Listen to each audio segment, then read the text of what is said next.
This is a Squiz podcast. We're your shortcut to being informed.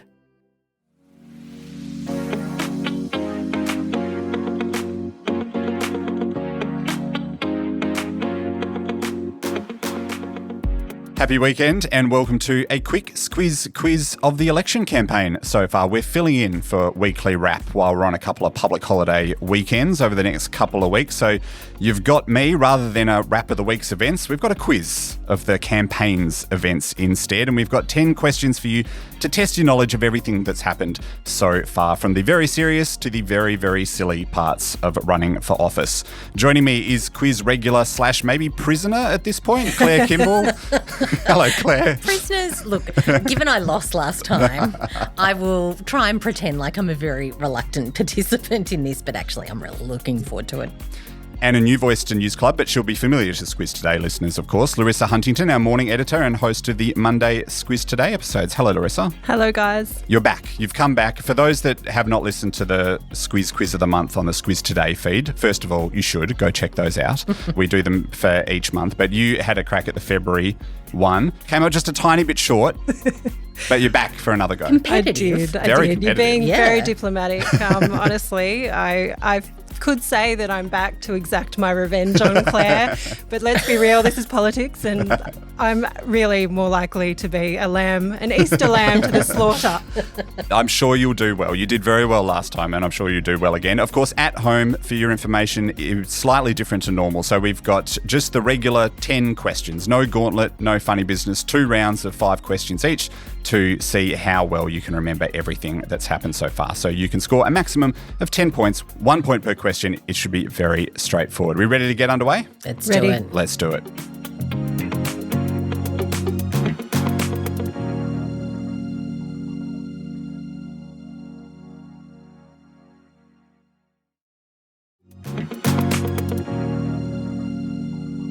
Round 1, question number 1. We're going to start pretty simply.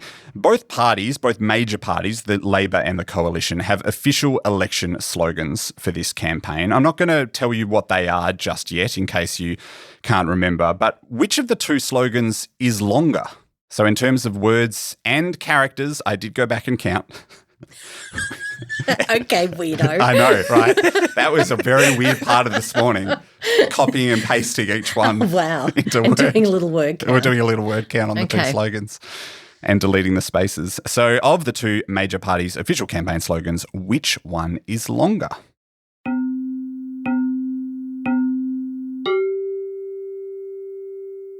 And we're just going to go question by question in this case in terms of the answers. So Larissa? The Coalition's is longer. The Coalition's is longer. Do you remember exactly what it is? Well, I won't do a Jacinta Price. No, it's not that one. It's not that one. A certain 4-word slogan. No. It's Get Australia Back on Track. Claire? Yep, Coalition. It is the Coalition's. It's Getting Australia Back on Track, which just, well done. In terms of characters, just pops it over Building Australia's Future, which is the 3-word slogan. There's something about building. Yeah, build. So it's Labor's is Building Australia's Future, 25 characters, I think, and the Coalition is Getting Australia Back on Track. We're off to a high-octane start, and 1 point each. Well done to both of you. Question number 2. In which 2 states did the 2 campaigns of the major parties have their official launch? Just this weekend gone. I'll give you half a point for each correct answer in this case. So the launches took place in 2 different states of Australia. Which 2 states were they for Labor and the Coalition?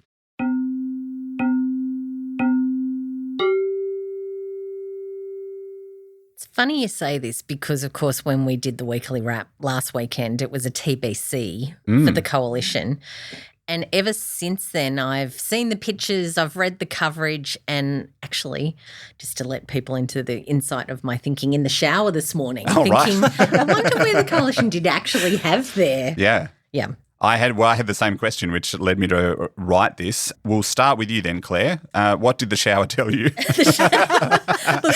My shower thought process was probably Queensland because Dutton is from there, and Queensland's, of course, a really key state, and if the Coalition's going to pick up seats, Queensland will be really important to that, I think.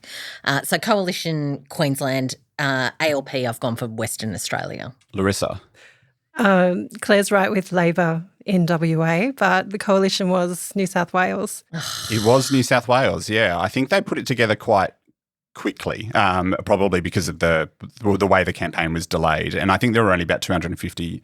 Yeah, it was a small event. It was at the Liverpool Catholic Club. Yes, There that's you go. exactly Going right. for the Western Sydney urban fringe vote. Which is another very important element for them electorally, so the outer suburbs of the major cities. So, yeah, New South Wales. I thought exactly the same thing as you, Claire. I thought surely this is going to be in Queensland, but no. You're telling me my shower thought process is forward. Oh, well. That's devastating news for me. Yes. Because I have many great thoughts in the shower. You'll just have to stick to dry land. That's a problem. From here on in. So the correct answer there is Western Australia and New South Wales. Labor in WA and the coalition in New South Wales. John Howard was at the coalition one. Saw that. Scott Morrison was there. Tony Abbott was there. Malcolm Turnbull, not there. Not so much. No, not so much. Moving on to the minor parties now. Greens Senator Sarah Hanson-Young, just before the election was called, appeared in Parliament with a prop to protest the environmental impacts of Tasmania's salmon farming industry, which has been a big topic of the election campaign and is a big topic particularly in Tasmania. What was the prop that she busted out in the Senate to protest that industry?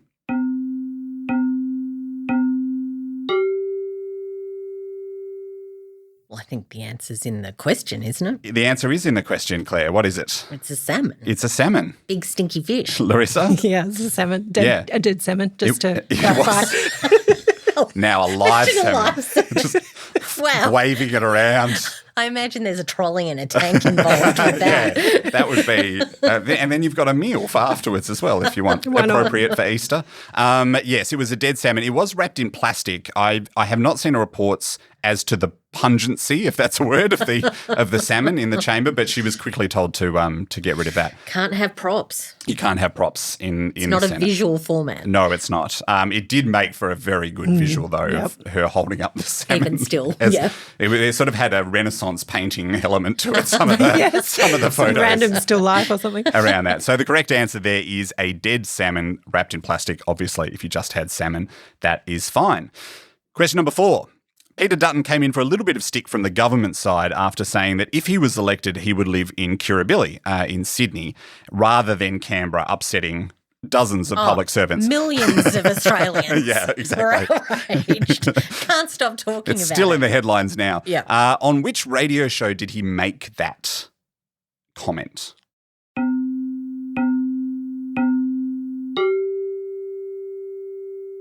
So Peter Dutton came in for a bit of stick from the government after saying that if he was elected, he would live in Kirribilli, which is in Sydney, rather than in Canberra. On which radio show did he make that comment, Larissa? Kyle and Jackie O. Kyle and Jackie O. Claire? Tick. Tick. It was indeed Kyle and Jackie O. Yes, and that was, as is the case with election stuff, it was a story for a few hours and then there's new stuff that happens all the time. So Oh, it's- except that this one keeps ticking on. Yeah. It keeps getting, like you're already measuring up the curtains yes, kind of thing. and then now That was a that's good quote. that's bounced back on the Prime Minister this week as well because he talked about how he would serve a full term, and so now the coalition's accusing him of measuring up the Taking it curtains. for granted that Yeah. you're going to win and already talking about what you're doing for the next 3 years. A lot of curtain talk in this weird amount of curtain talk in this election. The correct answer, if you had it at home, was the Kyle and Jackie O show. That's absolutely right. And question 5, the final question of round 1. The husband of Teal candidate Monique Ryan got in trouble after being caught removing a corflute, which is one of those words that only ever comes up during an election campaign. Love a corflute. You never hear about corflutes outside of an election. Of her opponent in the seat of Kooyong. All I want to know is in which state is the seat of Kooyong, the electorate of Kooyong?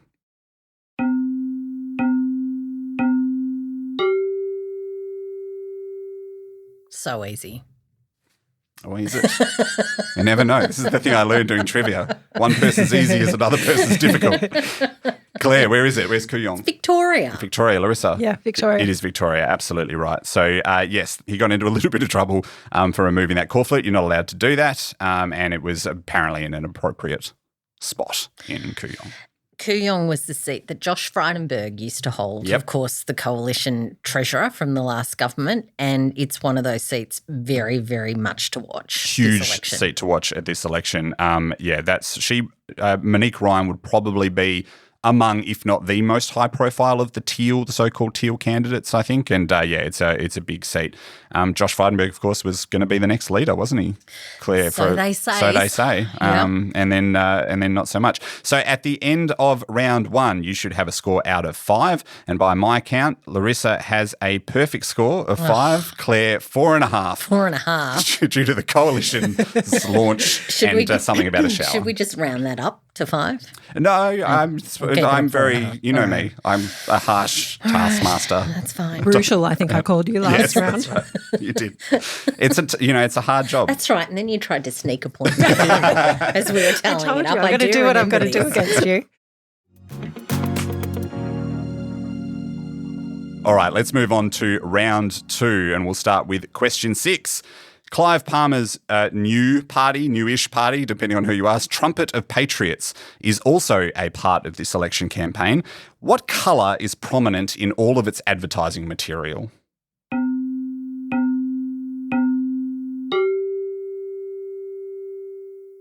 If you've escaped this, I don't know how you've done it because it's everywhere, but his advertising material has a very prominent colour in it. What is that colour, Claire? It is yellow. Yellow. Like the bumblebee, the yellow and black. Yes, the yellow and black. The yellow is very strong in all of that, so that's absolutely right. Question number 7. This week just gone, the ABC held a leaders debate in its own studios, the first time it's hosted one in its own studios in a while. What I want to know is, in which decade did the ABC last hold a federal election debate in its own studios?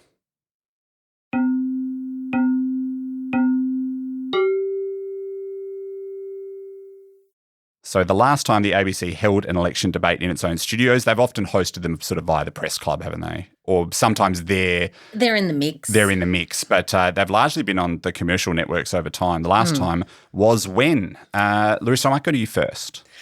I might have heard this on the radio this morning. Is it in the 60s? The 60s, Claire? Okay, so I've got a bone to pick with you on this. I thought you said on the podcast, the Squiz Today podcast, Yes. that the last time the ABC hosted a debate was more than 30 years ago. Yes. And I thought you said 83. Yes. Which would make it more than 40 years ago. That's true. But I thought you said 83. Mm-hmm. But if I'm going by the 30 years, then it was 93, which would be the election that Paul Keating won. Yes. So I'm going with, given the correlation, I'm going 93.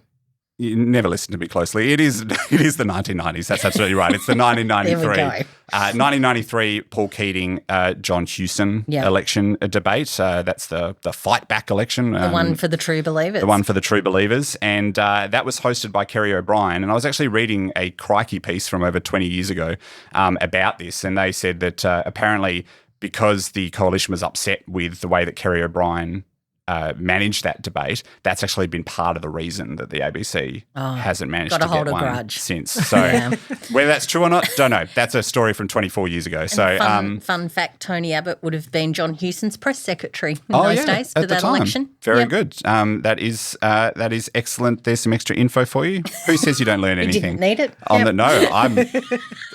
I counted letters in campaign slogans. I'll take any info I can get.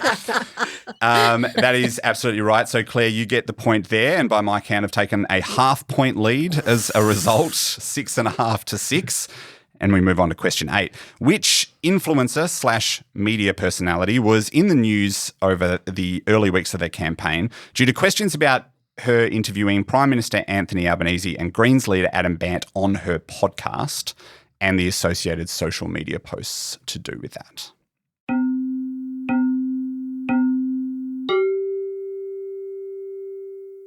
There's one topic I know Claire is right into. It's influencers.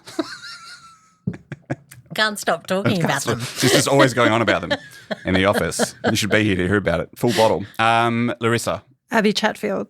Claire. Tick. It is Abby Chatfield. Yes, that's absolutely right. The AEC, by the way, said no wrongdoing on her part, but this is an ongoing discussion that has also brought in some of the independent candidates and how politicians collaborate with influencers and social media personalities. As we know, it's a brave new world of this sort of thing, and the rules around it are still not, I think, entirely clear. Yeah. One of my favourite bits of journalism, I think, from this campaign has been from Joe Aston on Rampart. Of course, we've got little asterisks. We're sort of helping him We're involved. produce Rampart. But he talked about this brave new world that we're in where politicians are seeking votes essentially in an election campaign in forums that host advertising for vibrators in amongst the mix. So this is the world we're in. Hey, look, it's, you wouldn't have seen it 20 years ago, but media is changing. And you've got to be where the people are. If you need an indicator, hey, you've got to be in the buzz. Oh, thank you, Larissa. Don't know if that'll stay in, but I hope it does. That's actually, I'll give you points for that. We might give it half a point just for that joke. I've been hanging around you guys too long. The puns are coming. The puns, It's hard to spend any time working with me and not have the puns slowly influence what you're doing. Slightly more serious ground here. Both parties have announced that they would buy back the port of Darwin. What country is Landbridge, which is the company that currently owns the port of Darwin, based in?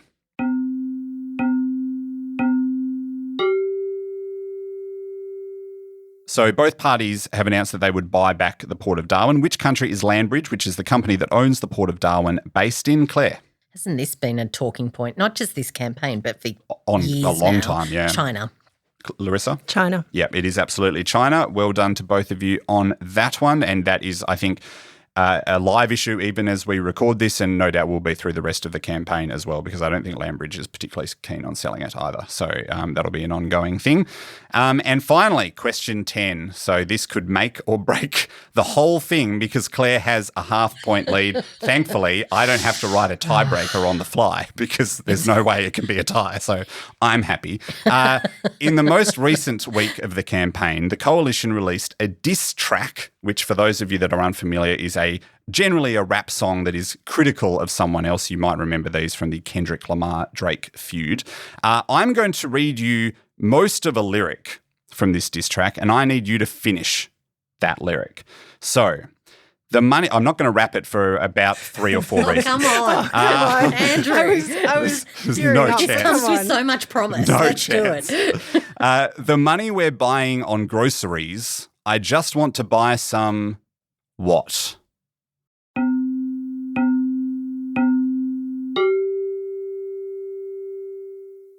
Oh, I've listened to the diss track several times. Money I'm buying for groceries. I just want to buy. I just want to buy some. The only clue I will give you. Don't give her any clues. No, that's not okay. I'm going to give you one clue. I think it's okay. Is that the what completes this phrase has the same amount of syllables as groceries. You're all about the syllables today, aren't you? Syllables. This is just how I think, Clarissa. Hosieries? Hosieries. That's a good rhyme. I wish it had been that. Lock it in. I wish it had been that. Don't know that hosieries sell so well these days. No, anyway. and also I would have loved to hear the rapper in this question. I want to buy some. Not with politicians since Alexander Downer left. No. That's an interesting one. So the money, I need you to complete this lyric from the Coalition's diss track. The money we're buying on groceries, I just want to buy some what? For all the marbles. All right, do we both have an answer? All right, yeah. All right, Claire, I'll go to you first. So the quickest thing that could come to mind, clearly I don't know the answer, is pastries. Pastries. See, that's great. They should have had you in there. Fudged an extra syllable in there. Writing room. Pastries. If you say it correctly, it's 3 syllables. That's something that I should have come up with. Yeah. Larissa, As a great baker. This is to win the whole thing. Do you know what it is? I just want to buy some eggs and cheese. It is eggs and cheese. That's absolutely But they are groceries.